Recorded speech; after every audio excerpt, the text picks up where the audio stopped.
Bom dia, senhores. Bom dia. Bom dia. A gente vai começar essa aula hoje, né? Vocês estão aqui participando de uma aula aos sábados. Isso é muito engraçado, né? Porque ontem seria a nossa aula, mas eu acabei tendo que fazer uma reunião, uma participação numa reunião com o Grêmio, né? O Grêmio da escola e tal.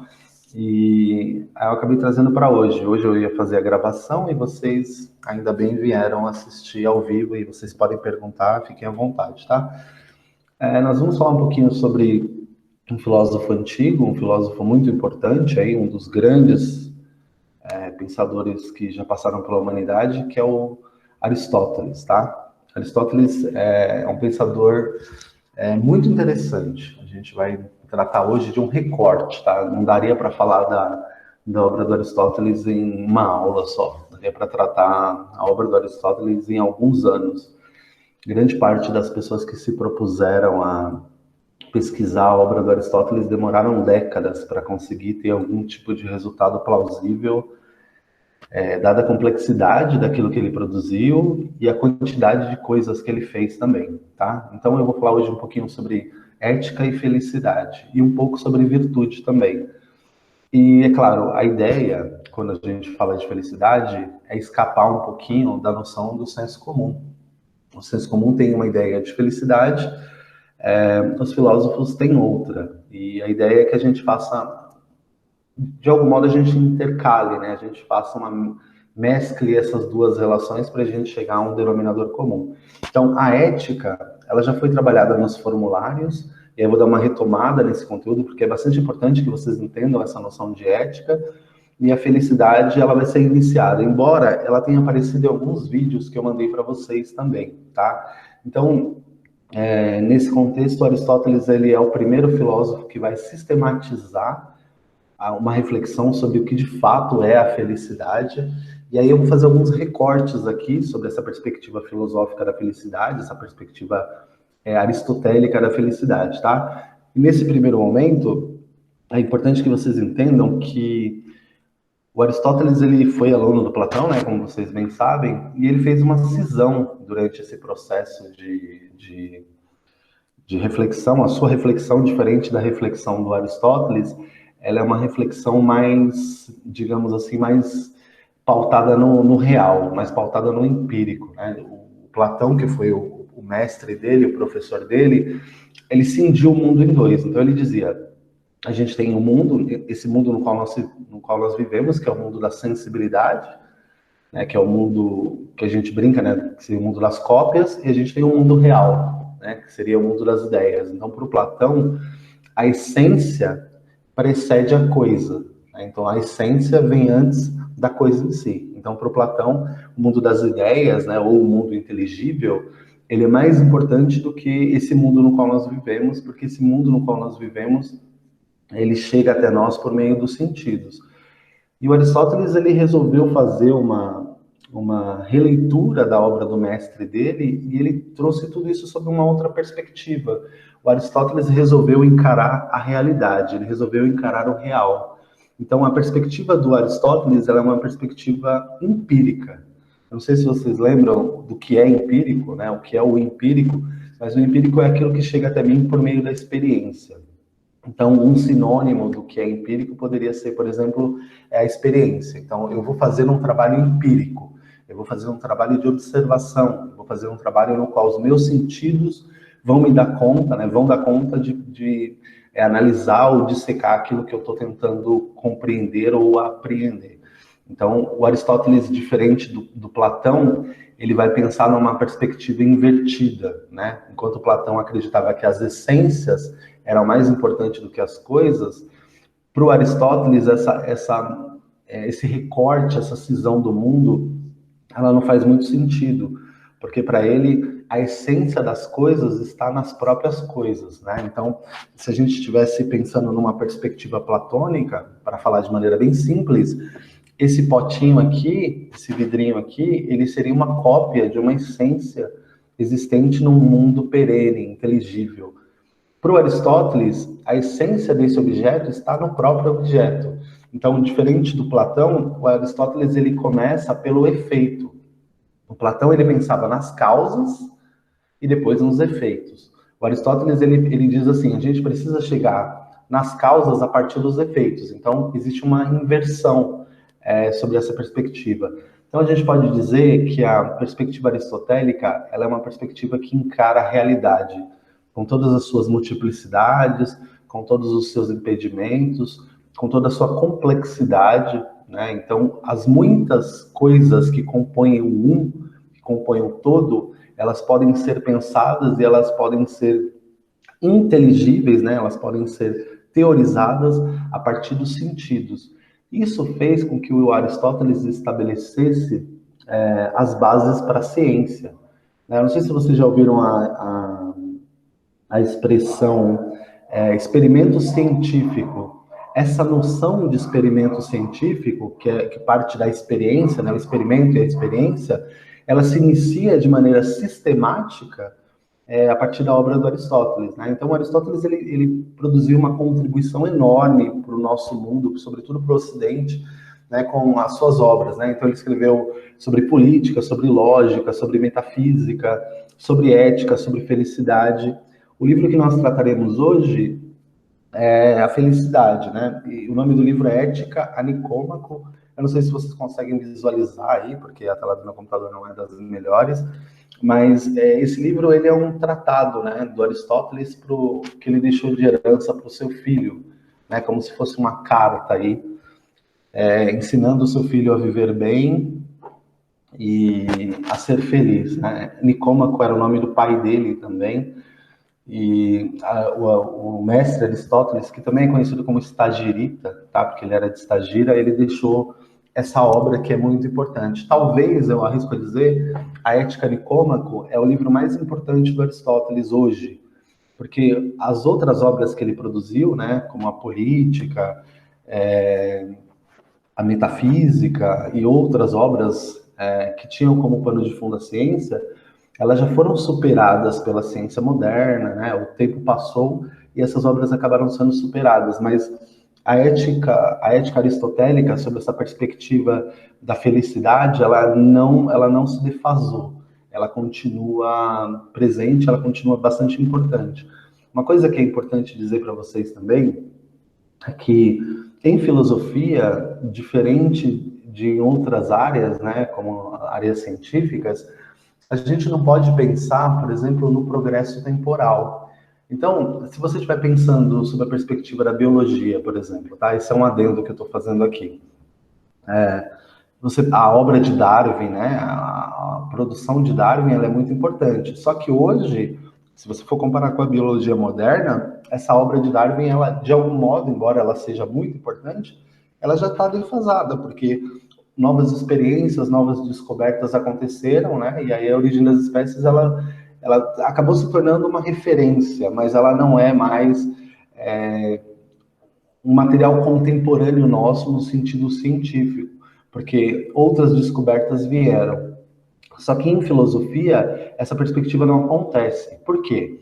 Porque a filosofia, você pode ter um filósofo do nosso tempo e um filósofo de 2.300 anos atrás, com suas filosofias dialogando, né? Então, eu não posso dizer que a filosofia do tempo presente, do homem do tempo presente, é superior à filosofia de um filósofo antigo, por exemplo, porque a filosofia ela tem os seus próprios sistemas, ela tem as suas próprias concepções conceituais, ela opera sobre uma outra lógica que não a temporal.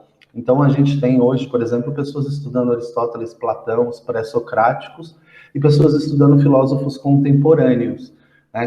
Que seria uma coisa que não faria muito sentido se você estivesse pensando na ciência, porque a ciência ela tem uma linha progressiva, a filosofia não. Então a filosofia ela tem seus próprios sistemas. Daí isso é tão importante você pensar, por exemplo, e poder pensar numa ética de 2.400 anos atrás e ainda ter nessa ética a possibilidade de tirar lições para o nosso tempo. Essa é uma coisa muito importante, assim. Então a gente tem que ter essa perspectiva e esse olhar de que a filosofia ela não tem uma temporalidade. Por isso, vocês nunca verão, né, eu fazer uma linha do tempo na lousa. Só se eu tiver batido a cabeça no caminho. Porque essa linha do tempo, ela induz-nos a pensar que os filósofos que vieram depois, eles são melhores do que os que vieram antes. Quanto a essa perspectiva, ela é totalmente errônea. Agora, por exemplo, se você estiver estudando história, uma linha do tempo faz muito sentido. Né? Se você estiver estudando a ciência, faz muito sentido. Se você estiver estudando a filosofia, essa linha do tempo, ela só vai fazer sentido.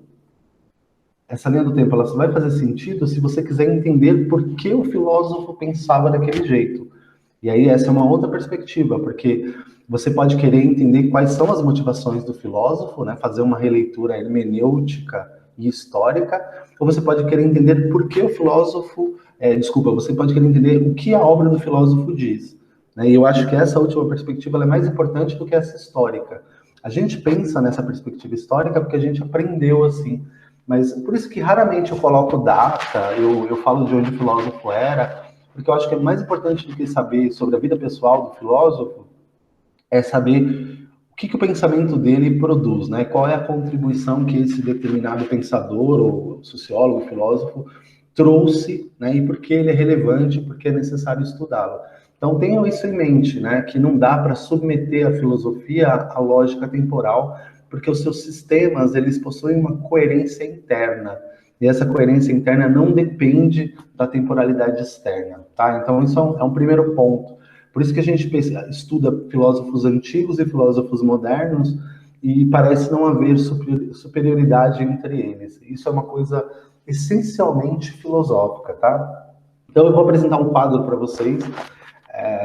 A gente tem falado bastante de arte, né? Eu não sou nem de longe o entendedor de arte, mas eu vou apresentar para vocês um quadro chamado A Escola de Atenas, que é um quadro do pintor Rafael, o pintor renascentista de Florença, né, o pintor italiano, e ele desenhou ali a Escola de Atenas. Eu não sei se vocês estão conseguindo ver.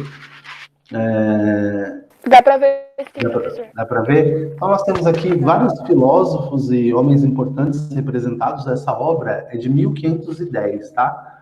Então, a gente está no início ali do Renascimento italiano, né? Ou no começo do Renascimento italiano, desse processo de renascimento. E aí a gente tem esse quadro do Rafael. E aqui tem vários pensadores, tá? Tem vários, né? Dizem que esse daqui é o Diógenes de Sinop, aquele que fala não me tapes o sol. Dizem que esse daqui é o Sócrates, mais moço. E aí aqui no centro, a gente tem o Platão e o Aristóteles. Tem outros filósofos aqui. Se vocês quiserem, depois eu mando para vocês cada um deles, né? Tem um número na cabeça, né? Para colocar um número aqui, e vocês saberem quem é quem. Tem alguns que não foram identificados também, tem algumas filósofas também, mas enfim. E aí, no centro aqui, nós temos dois filósofos, né, que são os filósofos talvez mais importantes aí. Né? Fiz o recorte aqui. Esse de tônica rosa é o Platão, e esse, o aluno dele, né, é o Aristóteles, segundo o pintor Rafael. E aí, o que há de peculiar nessas duas imagens, né? Nós temos o Platão com o dedo apontando para cima, enquanto Aristóteles ele está com a mão espalmada para baixo. Né? Qual é o simbolismo disso? O que a gente pode tirar de simbolismo disso? Vocês sabem bem, historicamente, que o Platão ele fundou uma escola chamada Academia, né, que era uma escola em que as pessoas entravam ali depois dos 30 anos, mais ou menos, e elas iam aprender sobre essa arte sublime do pensar. Né? Os amantes do conhecimento iam aprender a pensar e a refletir. E o Aristóteles foi um desses pensadores.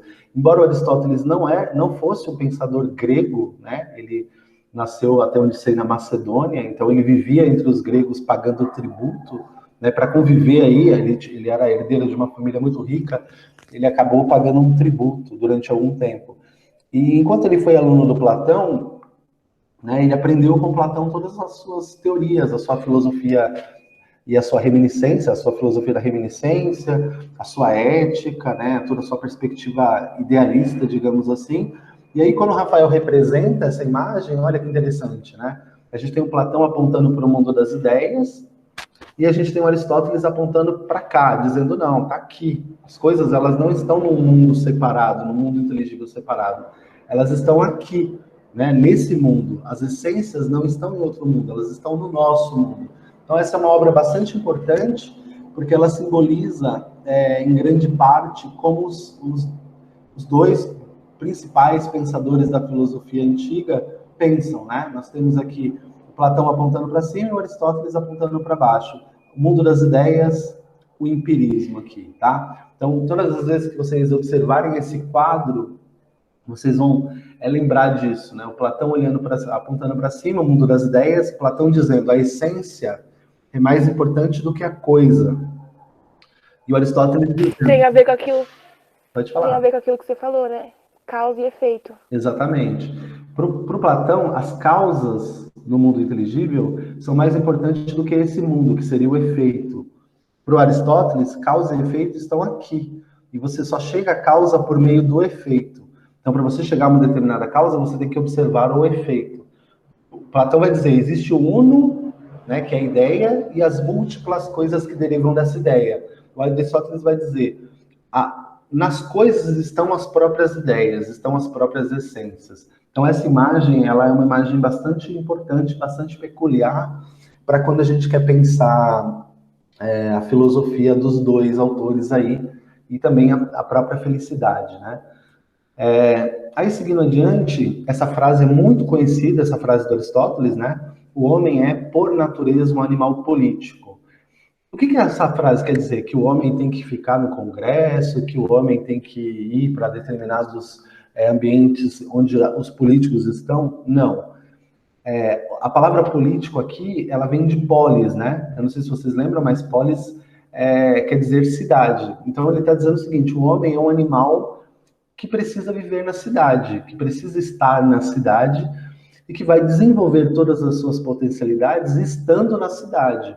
Né? Ele é um ser social, né? Tem um pensador que vem depois dele, que estuda a obra dele, que é um filósofo medieval, que vai dizer, o homem é um ser social, baseado na obra do Aristóteles. E aí essa percepção de estudar, né, e de entender o que é... Deixa eu aceitar aqui, Isabela. De estudar e de entender o que é a política, é mais ou menos a ideia de que, para você se desenvolver enquanto sujeito, você precisa estar em sociedade, basicamente isso. O Aristóteles vai dizer, mas espera, mas as abelhas também estão em sociedade. As abelhas também têm uma sociedade organizada. Só que o que acontece? O homem é o único animal que vive em sociedade, né? Porque a gente tem as abelhas, as formigas, que é dotado também do discurso. Ele tem a capacidade de se colocar no mundo, ele tem a capacidade de reproduzir um mundo que não está diante de nós. Né? A abelha e a formiga, elas fazem aquilo que o instinto determina. O homem precisa de uma racionalidade para agir. E essa racionalidade, ela se dá no ambiente da cidade. Tá? Então, quando alguém diz o homem é um animal político, não quer dizer que o homem tem que ficar lá no Congresso brigando com o Bolsonaro ou com Lula. A ideia é, o homem é um animal político, ele vai desenvolver as suas ações e ele vai desenvolver toda a sua potencialidade na cidade, com outros homens, né? Nesse conflito, nessa tensão que existe entre a minha vontade e a vontade do outro. Como é que eu faço, né? Se a minha vontade é uma e a vontade do outro é outra, como é que eu faço? A gente precisa chegar a um determinado denominador comum, que seja bom tanto para mim quanto para ele, mas sobretudo para todos, que seja bom para todos os homens. Então, essa frase ela é muito importante, ela sempre aparece, tá? Ela sempre aparece nos vestibulares. Então, quando ele diz por natureza, ele está dizendo que é uma coisa sua, ela é inata. Você pode ou não desenvolver essa potencialidade, essa capacidade, mas você tem essa possibilidade, tá? Então, o homem é um animal político, essa é a perspectiva do nosso amigo Aristóteles. E aí tem um trecho à frente aqui, que é da própria Ética Nicômaco, tá? E aí a palavra excelência, ela pode ser substituída, porque nesse livro está como excelência por virtude. Uma hora vai aparecer excelência, outra hora vai aparecer virtude, vai depender muito da tradução. Nessa minha tradução aqui, está excelência. Em outras traduções, está virtude. Esse pensador aqui, que é o Javier Zubiri, que é um pensador espanhol que fala sobre o Aristóteles, ele usa a palavra virtude, tá? A palavra virtude, em grego, é areté. Essa palavra aqui, ó, vocês conseguem ver, certo? Então, ele está dizendo o seguinte, ó, o sujeito que vive na cidade, ele precisa ter isso aqui, ó, ele precisa ter areté, que é virtude. E é importante vocês entenderem que não é uma virtude comum, tá? não é o que a gente toma hoje, porque quando a gente ouve a palavra virtude, a gente pensa em valores, né? Ah, esse é um homem virtuoso, então ele tem valores. Não é nesse sentido que os gregos tomavam a palavra virtude, tá? Então eu peguei um trechinho aqui da Ética Nicômaco, que é esse livro vermelho que eu mostrei para vocês. Ele diz assim, ó, a excelência é, portanto, uma disposição do caráter escolhida antecipadamente. Ela está situada no meio e é definida relativamente a nós pelo sentido orientador, princípio segundo o qual também o sensato a definirá para si próprio. A situação do meio existe entre duas perversões, a do excesso e a do defeito. Quando vocês pensarem na palavra ética, vocês devem também pensar na palavra ethos, que é essa palavra aqui, ó. Essa palavra para Aristóteles, ela tem um significado muito específico, né? Porque para os indivíduos comuns, quando você pensa sobre uma perspectiva da ética normativa ou de uma ética mais aberta, as pessoas acham que ética é seguir determinadas regras, né? É seguir uma linha, um determinado recorte. Para o Aristóteles, a ética, e para os gregos, né, sobretudo para Aristóteles, a ética, ela não está muito ligada a essa perspectiva. A ética é você, diante das possibilidades que você tem, encontrar um meio caminho. Isso também está muito presente no budismo, né?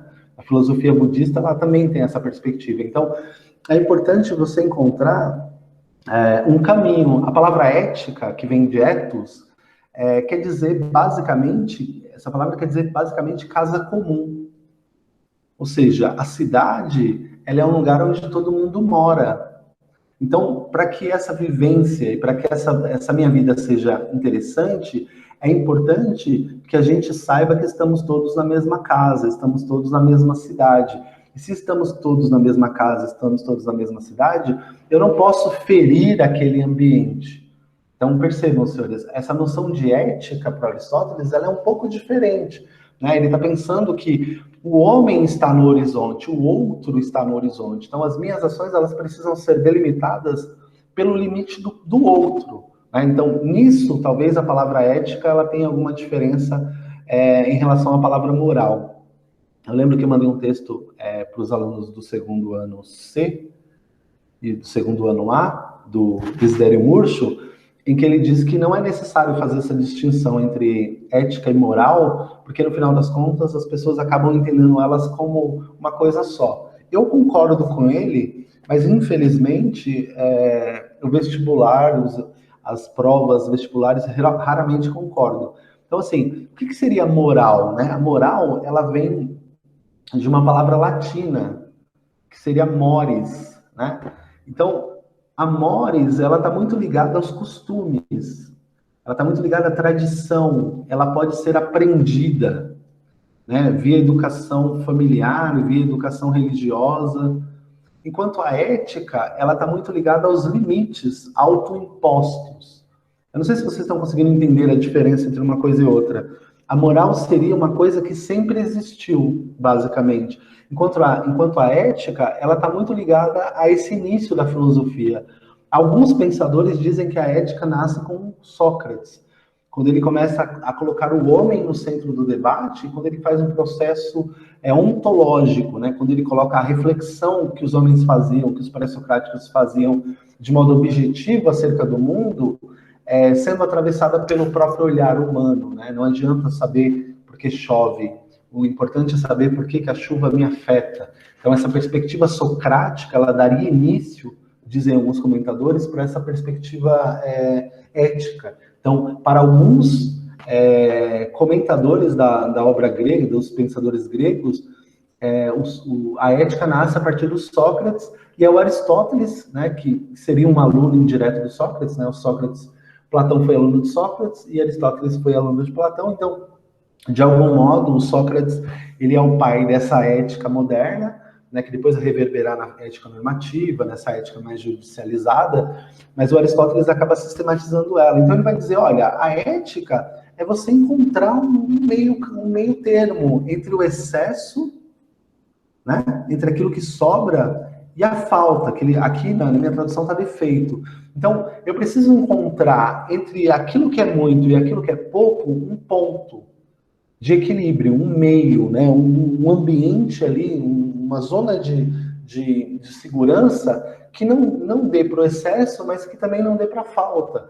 E isso é consequência de uma ação racional. Essa é uma questão. Por que racional? Porque senão bastaria a mim partir no meio. Então eu tenho 1,10, a metade é 5. Beleza, eu tenho ali uma zona de mediedade, né, que é um outro termo.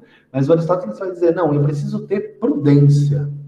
Isso é muito interessante, eu preciso ter prudência. O que é prudência? É, entre o muito e o pouco, saber onde me colocar, qual é a posição em que eu devo estar. Né? A palavra sensatez também faz muito sentido, a palavra equilíbrio, né? Essas palavras elas aparecem nas redações e nas questões de maneira espaçada. Uma hora vocês podem encontrar prudência, uma hora vocês podem encontrar equilíbrio, outra hora sensatez, mas todas elas têm o mesmo significado, que é não se deixar levar pelo excesso e não se deixar conduzir pela falta, porque tanto o excesso quanto a falta, segundo Aristóteles, são vícios.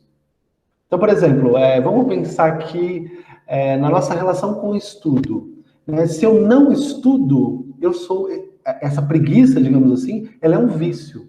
Mas se eu só estudo e eu não faço as outras coisas que cabem a mim, essa minha ação exacerbada também é um vício. Então, qual seria a posição, segundo Aristóteles, do sujeito? Encontrar um meio termo entre estudar e fazer aquilo de maneira coerente e cumprir as minhas outras funções, de modo que estudar não atrapalhe a minha vivência social, não atrapalhe a minha relação familiar, e não, enquanto, por outro lado, não estudar não atrapalhe o meu futuro. Então, percebam como é complexo. É sempre uma escolha entre uma coisa e outra. Só que não é cortar no meio, é você entender qual é a situação e, dentre isso, né, nessa prospecção de uma determinada ação futura, fazer uma escolha. Quer falar, Priscila? Oi, Priscila, quer falar? Não, eu ia falar, o famoso nem 8 nem 80. Exatamente. Nem é 8 nem é 80, é alguma coisa entre esses dois. Só que é interessante vocês pensarem, por exemplo, que em algum momento a medida do meio ela vai estar mais para um lado do que para outro. Eu já dei esse exemplo em sala para algumas das salas, mas se eu estou com muita sede, a quantidade equilibrada de água é maior do que se eu estou com pouca sede. Né? Então, muita água pode me afogar, pouca água pode me deixar com sede, desidratado. E aí, qual é a quantidade certa de água? Vai depender da minha necessidade naquele momento. E é essa perspectiva do Aristóteles com relação à ética. A ética não é uma coisa já determinada que você faz ou não, igual nas empresas. As empresas têm códigos de ética.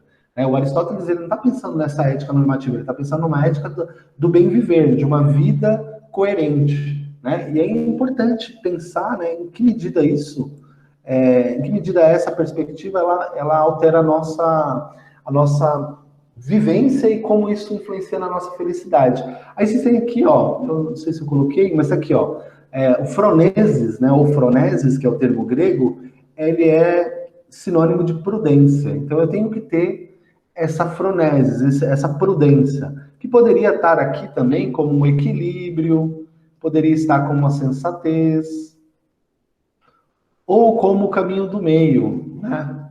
Ou como a mediedade, que é um termo que eu gosto bastante de usar, né? Que é essa perspectiva refletida. Então, a phronese, ela pode ser a prudência, o equilíbrio, a sensatez. Então, o homem sensato, ele é o homem que será feliz. Tem uma relação muito profunda entre a felicidade e a sensatez.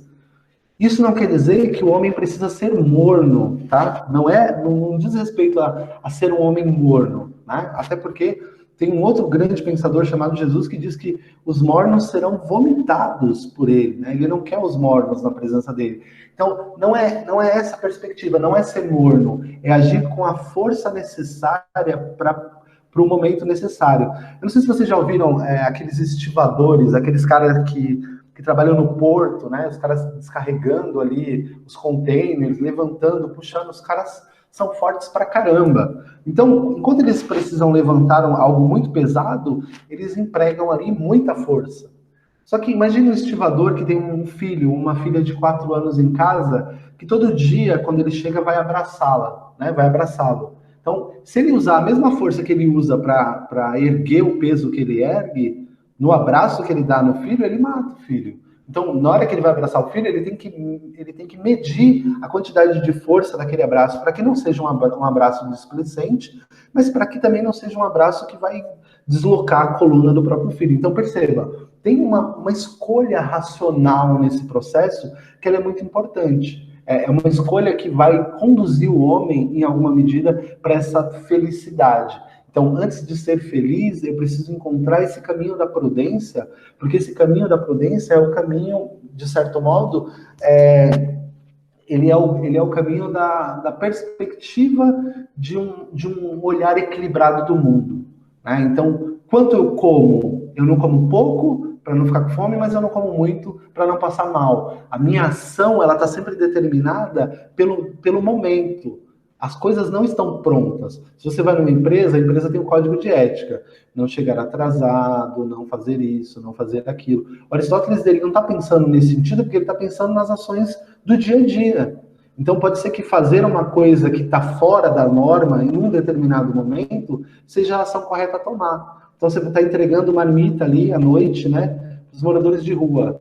E aí tem uma pessoa com muita fome, ela já comeu uma, o certo é um para cada um, mas você percebe que ela está muito faminta e que faz muito tempo que ela come. Se você der uma para ela e uma para uma pessoa que comeu de manhã, não há equilíbrio nisso. Né? Porque aquela pessoa que está há muito tempo sem comer, ela está com muito mais fome, ela precisa de muito mais. Então, seria, nesse sentido, possível quebrar a regra e entregar duas. Entende? Então, é uma escolha. E essa perspectiva e essa escolha, elas estão muito ligadas a isso, a poder pensar, a ser livre para pensar, né, de maneira coerente. Por isso que, voltando ao que eu falei no começo da aula, o homem é um animal político, porque as suas escolhas, elas vão determinar o modo como você vive. E aí você, dentro dessa perspectiva, né, de encontrar a medida certa das coisas, e de fazer esse cálculo racional, você também, por viver numa sociedade, você quer ser feliz.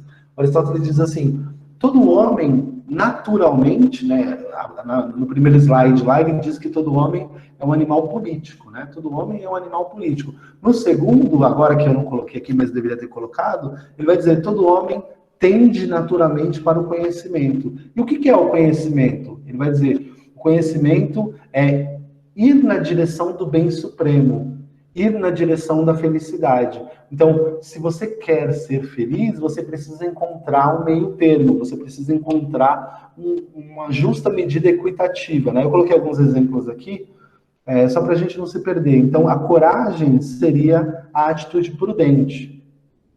A Professor, covardia... Oi, pode falar. então eu queria perguntar aqui, então, para uma pessoa ser feliz, ela teria que ser prudente, seguir esse equilíbrio. Exatamente, Daniel. Você só pode ser feliz se você for prudente, porque se você não tiver prudência, você está no vício. Ou no vício do excesso, ou no vício da falta. Porque você, para a sua felicidade acontecer, tem alguns elementos, né? Então, eu vou apresentar eles aqui, mas se você não tiver essa prudência, esse equilíbrio, essa sensatez, você é um homem escravo de algum vício. Seja a falta, seja o excesso, que eu falei da preguiça, né? Você pode ser muito preguiçoso, ou você pode trabalhar loucamente. Trabalhar tão loucamente que você prejudica a sua saúde. Então, você precisa encontrar um ponto de equilíbrio. Nem de menos, nem de mais. Alguma coisa que dê a você a possibilidade de ter uma vida próspera, uma vida longa. O Aristóteles também vai pensar nessa perspectiva de uma vida próspera, mas não é a muita riqueza, mas também não é a escassez. É encontrar ali o que eu preciso para viver. Então, pode ser que para uma determinada pessoa, muito dinheiro seja pouco. Pode ser que para outra pessoa, pouco dinheiro seja muito. Vai depender do tipo de vida que aquela pessoa vive. O que não pode acontecer é faltar. Né? Nesse contexto, não pode faltar. Nem sobrar e tornar o sujeito, de algum modo, displicente com relação àquilo que ele precisa fazer. Tá? Então, voltando aqui, eu coloquei um pouco mais para frente, mas percebam, palavras importantes. Ô, professor. Oi, pode falar. Isso que eu ia perguntar, é só prudência que precisa, ou precisa aquele conjunto que você colocou aí para felicidade? Eles são sinônimos, tá, Priscila? Então, a prudência, o equilíbrio, a sensatez, a mediedade, esse conjunto de coisas aqui, que acabam sendo sinônimos, eles são necessários para que a gente consiga alcançar a eudaimonia, que é a felicidade. Então, para você chegar à eudaimonia, você precisa ter prudência. Essa prudência vai fazer com que você seja um ser virtuoso. E essa virtude te colocará na felicidade.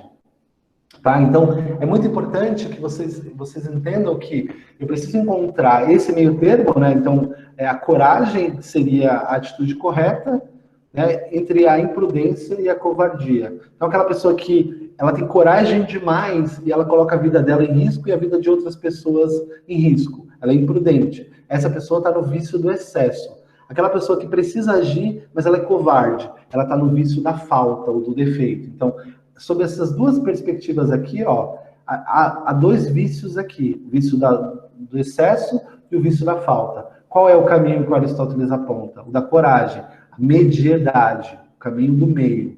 Tudo bem, senhores, até aqui? Tá tranquilo? Sim, tá suave, professor. Suave, né? Tá bem. Tranquilo. Professor, eu cheguei agora e consegui bacana, entender já um pouco. Então vamos lá.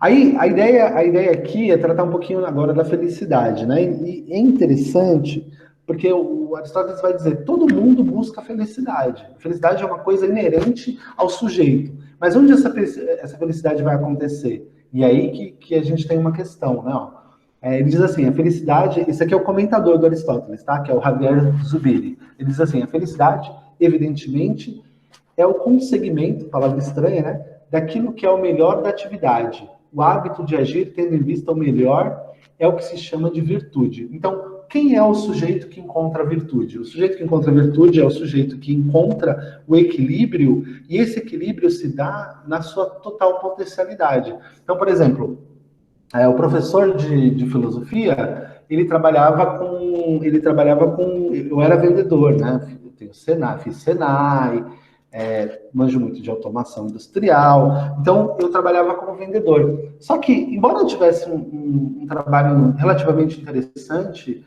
tivesse uma vida relativamente interessante, eu não era feliz.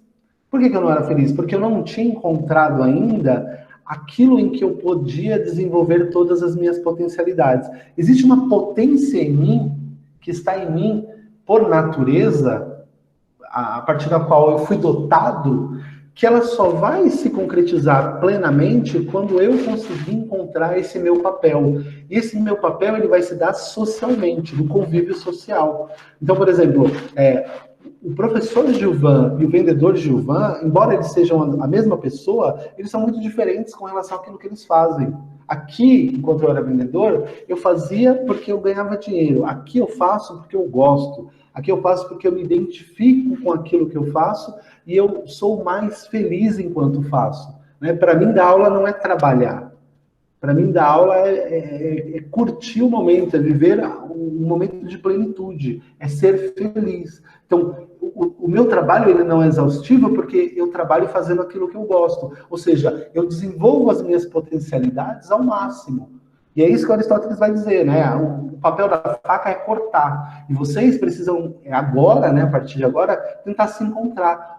O que é aquilo que te faria feliz, né? Você primeiro precisa ser equilibrado e você precisa se encontrar. Então tem uma relação com o encontro, né? Com se encontrar no mundo, com se perceber no mundo. É muito importante vocês entenderem que, para Aristóteles, a felicidade ela vai se dar quando você se encontrar, quando você entender qual é o seu papel na sociedade, quando você puder desenvolver toda essa capacidade que foi te dada por natureza e que por algum momento, né, em que em algum momento você a percebe. Né? Então tem muita gente que ganha muito dinheiro, né, que tem uma carreira de sucesso, mas o sujeito ele não é feliz, porque ele está fora daquilo que era para ele estar fazendo. Né? Ele não está cumprindo, né? Ele não descobriu qual é o seu papel, ele não descobriu qual é a virtude, ele não tem virtude naquilo porque ele não se achou, ele não se identificou. E é importante vocês entenderem que essa felicidade que todo mundo busca, ela vai ser sempre encontrada na polis, que é nessa cidade. Então, quanto melhor for essa cidade em que o sujeito vive, melhores serão as chances dele se encontrar enquanto sujeito. Então, daí a importância de você ser virtuoso e de você ser prudente. Porque se você vive numa cidade em que as pessoas são prudentes, a possibilidade de você encontrar o seu caminho é muito maior do que se você vive num lugar onde as pessoas são hedonistas. Para o Aristóteles, por exemplo. Então, por exemplo, eu vou dar um exemplo para vocês do Epicuro, que é um outro filósofo importante. O Epicuro vai dizer assim, a felicidade, a gente vai encontrar a felicidade quando a gente saciar os nossos desejos. Né? Essa é uma perspectiva que a gente chama de hedonista. Ele vai dizer, a felicidade está em saciar os nossos desejos. O Aristóteles vai dizer, não, a felicidade está em encontrar aquilo que eu nasci para fazer. Então, eu serei feliz quando eu encontrar aquilo que eu nasci para fazer. Vou ler um trechinho aqui. Professor, Oi, pode falar. mas isso daí é mais citado para a questão da profissão, né? Ou não? É em geral. Em geral, Vitor, para tudo. Mas vamos supor, uma pessoa assim escolhe um emprego, mas que ela não consiga suprir as necessidades, como o senhor citou anteriormente. Tem algum termo, alguma coisa que o Aristóteles falou sobre isso?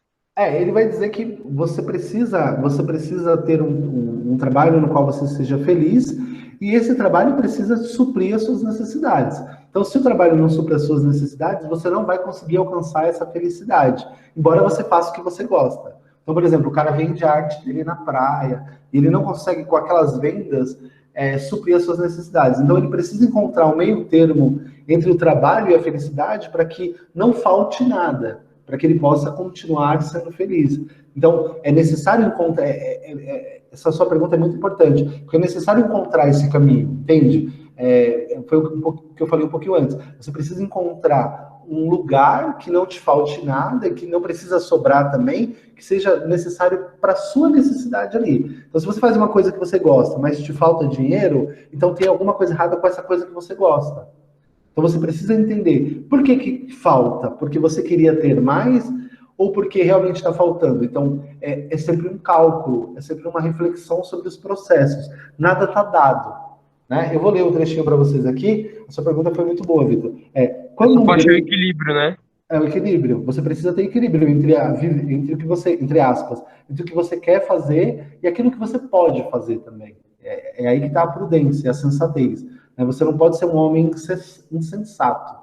Senão você... eu estou fazendo o que eu gosto, mas eu estou passando fome. Não. Precisa haver um equilíbrio na sua ação. Né? E esse equilíbrio da ação, ele é consequência de uma percepção virtuosa do mundo. Eu vou ler um trechinho do Zubiri, que é o comentarista que eu escolhi aqui. Tá? Ele diz assim, quando um grego fala em virtude... Quando o grego fala de virtude, na verdade, não se refere em primeira instância às virtudes morais, nem muito menos ao que chamaríamos de valores. Para um grego, virtude é pura e simplesmente o hábito do bom, daquilo pelo qual algo é bom. Assim, a virtude da faca é cortar. Portanto, dirá Aristóteles, a felicidade é a atividade conforme a virtude, quer dizer, conforme aquilo que é bom para o homem, atividade conforme ao seu bem. Então, como todo mundo está à procura do conhecimento e como esse conhecimento nos leva a desejar a felicidade e essa felicidade está no supremo bem, está naquilo que é bom ou no bem de si mesmo, as nossas ações elas precisam nos encaminhar na direção desse conhecimento, desse supremo bem, e esse supremo bem ele vai se desenvolver à medida em que nós, enquanto sujeito, nós diante de uma polis organizada, diante de uma cidade organizada, daí o porquê do homem ser um animal político, nós nos encontrarmos enquanto sujeitos. Entende? Então eu tenho bastante desconfiança com relação a algumas coisas que eu ouço. Por exemplo, às vezes eu vejo muito nas redes sociais as pessoas falando assim, eu quero trabalhar para ganhar dinheiro. Só que o que acontece? Sob essa perspectiva aristotélica, se o sujeito trabalha para ganhar dinheiro, mas a felicidade dele não está em realizar-se enquanto sujeito, enquanto cidadão, esse dinheiro que vai entrar para ele nunca vai ser suficiente. Porque o dinheiro, em tese, teria que preencher um vazio que não pode ser preenchido porque não diz respeito a alguma coisa material, diz respeito a alguma coisa espiritual, né? Espiritual aqui não no sentido religioso, mas alguma coisa que está ligada à virtude humana, que está ligada à mente humana. Então o cara ganha muito dinheiro, mas ele faz uma coisa que ele não gosta, digamos assim. Essa perspectiva vai colocar o sujeito como se ele fosse um poço sem fundo. Ele vai ter dinheiro, mas ele vai estar sempre infeliz, porque ele não está realizando todas as suas potencialidades. O homem tem uma determinada potencialidade que lhe é natural, diz o Aristóteles. Lembrando, Aristóteles está há 2.300 anos atrás. Ele está pensando sob a perspectiva do homem grego, né? E aí ele vai dizer, o homem tem essa possibilidade de pensar, de viver essa felicidade, e essa felicidade, ela só vai ser encontrada quando o homem se encontrar. Ela só vai ser concretizada quando o sujeito se perceber enquanto sujeito e essa vivência dele der conta das suas necessidades. Eu não sei se vocês entenderam até aqui, mas a ideia você precisa se encontrar, e para você se encontrar, né, para você ter essa areté, essa virtude, esse processo, você vai ter que passar por algumas etapas, né? Para você ser feliz e ter uma felicidade virtuosa, você precisa passar pela prudência, você precisa ser um cidadão ético, e todas as outras pessoas também precisam, porque à medida em que a ética acontece, a gente melhora a condição da polis, né? E se o homem é um cidadão, se o homem é um animal político, toda a sua potência vai se desenvolver na polis, na cidade.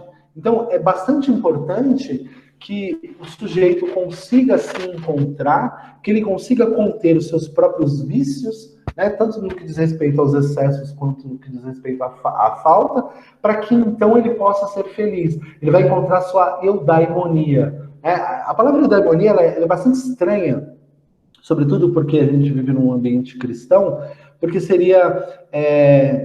a daimonia aí seriam os espíritos, ou os demônios, né? Mas não no sentido religioso em si, seriam os meus espíritos, os meus humores, as minhas alegrias, né? Então eu vou encontrar a felicidade, ele não está pensando nas felicidades, tá? Ele está pensando na felicidade, quando eu me encontrar. E aí, nessa perspectiva equilibrada, eu vou conseguir, mesmo diante de coisas que me ferem, ou com as quais eu não queria lidar, eu vou por ser equilibrado, eu vou conseguir tratar dessas coisas da menor maneira possível. Percebam, senhores, a filosofia do Aristóteles, ela é uma filosofia da crueza, da cara limpa. Ele não separa o mundo em dois, como Platão faz. Ele diz o seguinte, para eu entender esse mundo, eu preciso encará-lo com todos os seus problemas, com todas as suas dificuldades, com tudo aquilo que se coloca diante de mim, né? Então, quando vocês encontrarem aquilo que vocês nasceram para fazer, vocês vão chegar diante do bem, vocês vão estar próximos do bem. E essa proximidade com o bem, com o supremo bem, ela vai trazer essa alegria que seria essa felicidade, né? É muito interessante porque ele vai dizer, quando eu sou feliz, eu contemplo a beleza, eu contemplo.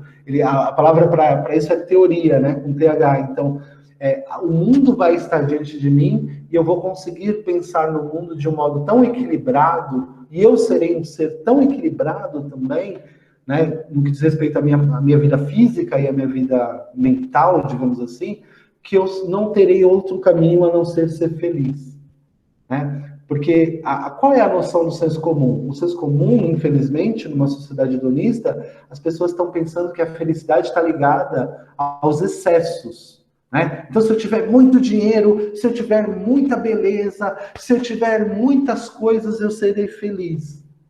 Não, porque não diz respeito às coisas externas, diz respeito a você mesmo, internamente. Então, para muitas pessoas, o pouco é muito, né? E para outras pessoas, o muito é pouco, né? Vai depender da sua condição, e você precisa se encontrar nela. Porque se você se encontrar nela, você não vai viver idealizando um mundo que não existe, né?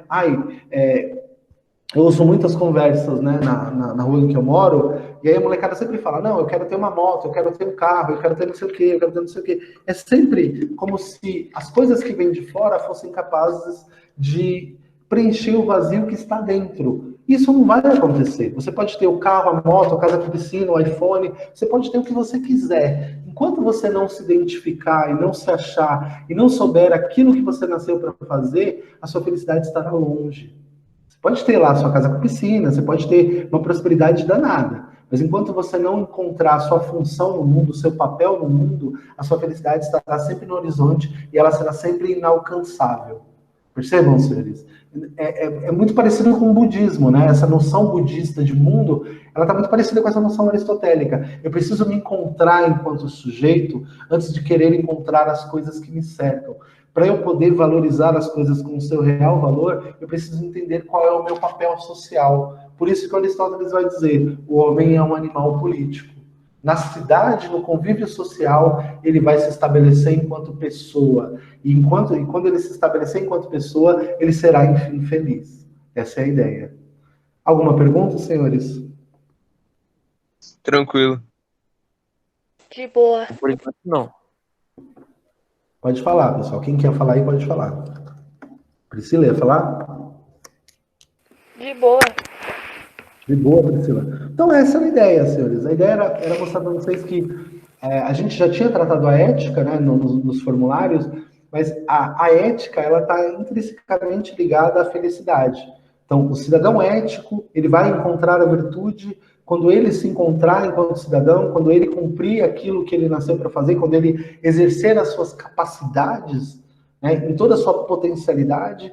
O convívio social vai dar essa condição para ele de exercer essa potencialidade, e quando ele começar a exercer essa potencialidade, ele vai ser feliz e ele vai transformar o ambiente em que ele vive num ambiente melhor também. Ele vai tornar o ambiente, a cidade, mais feliz. Né? Então, não é no desequilíbrio do excesso, nem no desequilíbrio da falta que nós nos encontraremos felizes. Né? Então, por exemplo, um religioso ascético, que abre mão de tudo. Ele fala, não, eu preciso encontrar o nirvana. E ele abre mão de tudo. Todas as coisas, entre aspas, carnais, e ele é ascético. Ele pode estar, não quer dizer que ele esteja, no vício da falta. Aquela pessoa que é totalmente entregue aos prazeres, ela pode estar no vício dos excessos. Então, qual seria a justa medida equitativa? Encontrar um ponto de equilíbrio para cada situação. Há momentos em que eu terei que ter mais força, há momentos em que eu terei que ter menos força. Mas em todos esses momentos, eu precisarei fazer um cálculo racional, e a partir do momento em que eu pensar naquilo que eu estou fazendo, não porque existe uma norma dada, mas porque a situação me levou a fazer aquilo, eu vou me encontrar enquanto sujeito e eu vou ter alegria naquilo que eu faço. Porque eu terei me encontrado enquanto cidadão, enquanto homem, enquanto pessoa, eu cumprirei o meu papel social. Né? Eu me realizarei enquanto sujeito. Bom, senhores, era essa a ideia, né? Falar um pouquinho sobre Aristóteles, sobre uma perspectiva um pouco mais moderna. Né? Daria para a gente falar sobre uma perspectiva um pouco mais antiga, mas a noção que eu queria que vocês tivessem é essa. A felicidade, a eudaimonia, ela depende, né? Ela depende da prudência. E a prudência depende, sobretudo, né? Para que eu encontre a prudência, eu preciso pensar sobre uma perspectiva ética. Acho que a melhor definição para a ética é essa, né? Uma casa comum. É uma casa em que todos vivem. O mundo é um lugar, é a nossa grande casa, e todos estamos dentro dessa casa. E para que a casa funcione bem, a gente precisa respeitar os limites do outro. Quando a gente começar a respeitar os limites do outro, o mundo vai melhorar. E quando esse mundo melhorar, a gente vai começar a se encontrar enquanto sujeito, né? Porque a polis estará apetecível, e nessa polis apetecível nós seremos felizes também. Tudo bem, senhor? Pode falar, Vitor. A ética, então, está ligada a valores também, que o sujeito coloca os seus valores à frente para poder acontecer um equilíbrio. Mas aí, Vitor, é interessante você pensar que, para ele, a palavra valores é um problema. Para os gregos, a palavra valores é um problema. Porque valores, mas não no sentido daquilo que está preso. É o valor que acontece como consequência de uma racionalidade. Ó. Olha o trecho do Zubiri aqui. Ó. Quando o grego fala em virtude, não se refere em primeira instância às virtudes morais, nem muito menos ao que chamaríamos de valores. Para o grego, virtude é pura e simplesmente o hábito do bom. É você fazer o que é bom, não porque alguém disse, mas porque naquele momento aquilo é a coisa certa a fazer. é sempre fruto de uma escolha. Nesse sentido, é valores, né? Seriam os seus valores pensados para aquele momento, não coisas já estabelecidas. Esse já estabelecido seria moral, né? Seria moralmente, pensar a coisa toda moralmente. Mas, sob essa perspectiva do Aristóteles, o valor, o que você está chamando de valor aqui, seria uma escolha moral, uma escolha ética. Para aquele momento, essa é a coisa certa a fazer. Para aquele outro momento, essa é a coisa certa a fazer. Em certa medida, é um valor também, né? Só que não é o valor estabelecido, ele é o valor pensado. Essa é a diferença. É um pouco do que eu falei na outra aula, né? Com relação à crise. Eu não sei se vocês lembram da Hannah Arendt. Ela vai dizer, quando a gente pensa na crise, a crise faz a gente, naquele momento, ter que pensar numa solução nova. Eu preciso pensar numa solução nova para aquele momento, porque aquele momento ele não tinha sido pensado ainda. Ele não tinha acontecido. Vamos pensar que a crise, a pandemia. A gente precisou encontrar novas soluções. A gente não pôde usar o que já estava estabelecido, porque a gente precisou ressignificar um monte de coisa. Então, nesse sentido, é importante a gente pensar que o valor, no caso do Aristóteles, é cumprir aquilo para o qual eu fui feito. Aquilo que vai me trazer maior felicidade, aquilo que vai me trazer maior bem. Tudo bem, senhor? Oi, pode falar, Victor. Que nem, acho que um exemplo bom, acho para ver se eu entendi, é que nem assim, vamos supor, o grego tá numa pandemia e ele precisa sair, mas não é urgente, então ele vai ficar em casa para prevenir de não se contaminar e contaminar outras pessoas. Aí seria um ato ligado a isso que o senhor explicou, porque ele tá fazendo algo que é certo. Exatamente. Agora, vamos imaginar o seguinte, Vitor, ele precisa sair. Ele precisa sair. Tá todo mundo falando, não sai de casa, não sai de casa. Mas se ele não sair de casa, ele pode ter um problema maior do que a epidemia, do que a Covid, por exemplo. Ele vai sair. Entende? Ele não vai pensar a partir das normas estabelecidas, ele vai pensar a partir da circunstância. É a circunstância do momento que vai determinar o modo dele de pensar. Então, O que é melhor do que fazer naquele momento, né? naquele momento. É uma escolha racional, né? É uma escolha racional. Então, diferente da ética da empresa, da ética normativa, não está estabelecido o que é certo ali. O que é certo, você vai julgando de acordo com o momento, de acordo com a necessidade do momento. Então, por exemplo, voltar aqui no exemplo que eu coloquei no slide, né, da prudência e da coragem. A gente pode pensar que, em alguns momentos, a imprudência é o único caminho para a coragem. Então, você tem ali uma criança que está sendo levada pela enxurrada, né, na enchente.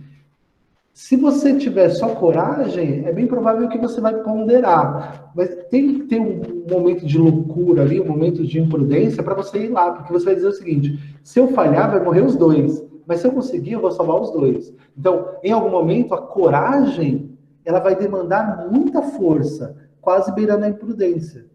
Em alguns momentos, por exemplo, você está nadando com tubarões. Será que é legal sair da gaiola? O instrutor falou, não saia da gaiola. A gaiola abriu. Será que é melhor fechar a portinha do que sair? Então, mas é covardia. Não, em alguns momentos não é... O que a gente está tomando como covardia é uma coisa boa, percebe? Sei lá, o sujeito vai tirar um racha. Não, eu não vou tirar racha com o meu carro porque eu custei muito para comprar. Mas você é covarde. Beleza, é melhor ser um covarde vivo do que um imprudente com a cara colada no poste. Então, percebam, senhores, o momento vai determinar a sua ação. O que é coragem numa situação pode parecer covardia em outra. O que é imprudência numa situação pode ser coragem em outra. É sempre uma escolha, é sempre uma ação consequente da sua reflexão, né, dessa fronesis aqui, ó.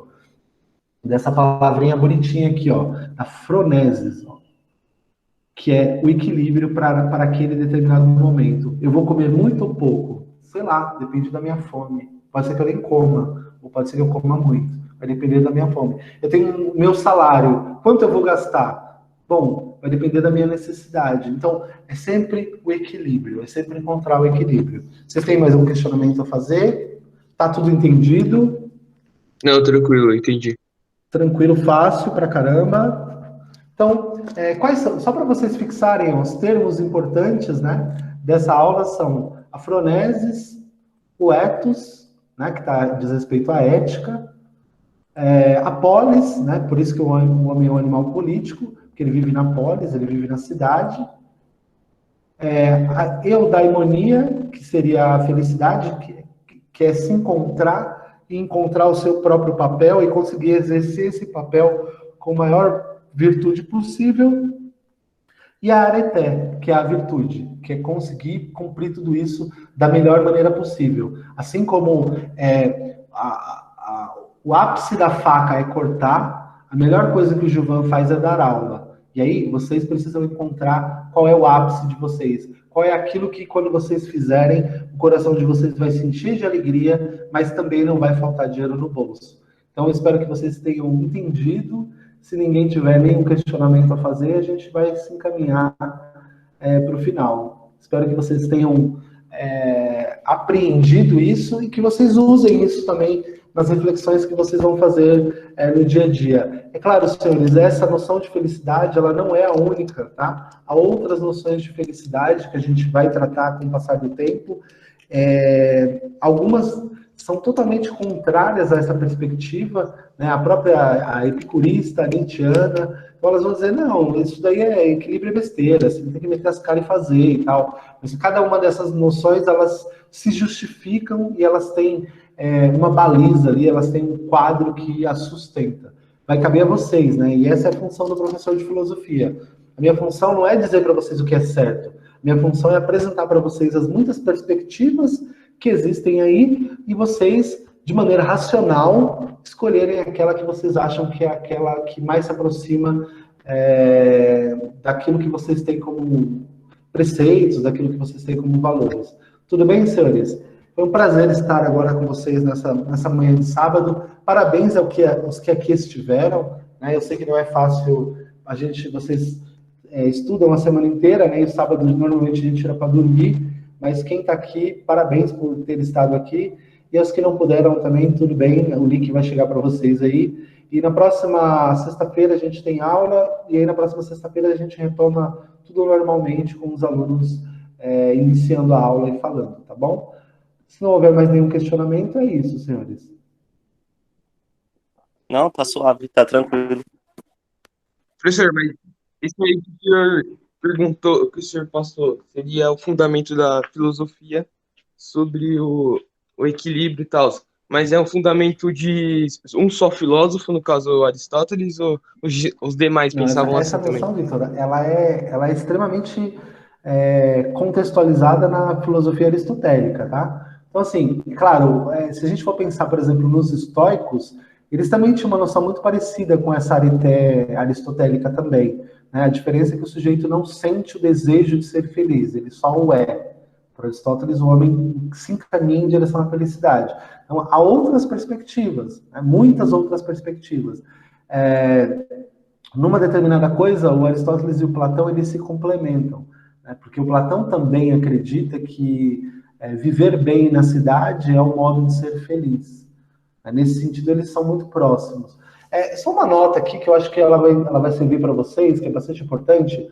Normalmente, nas filosofias dos livros didáticos, a gente tem o Platão e o Aristóteles se antagonizando, tá? Então você tem um aluno Aristóteles totalmente rebelde com as ideias do Platão, que é um pouco do que eu mostrei na imagem lá do início, tá? Isso é bastante importante vocês terem essa dimensão, né?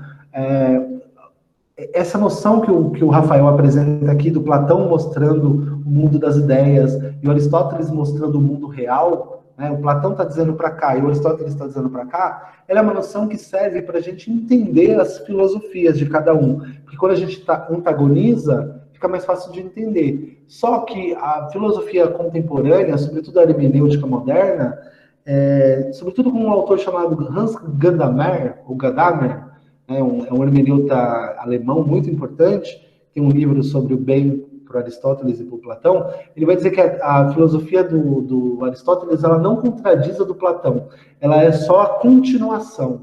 Então você primeiro precisa separar o mundo em essência, mundo das ideias, mundo das coisas, e depois fazer essa inversão, para você entender a dialética do real.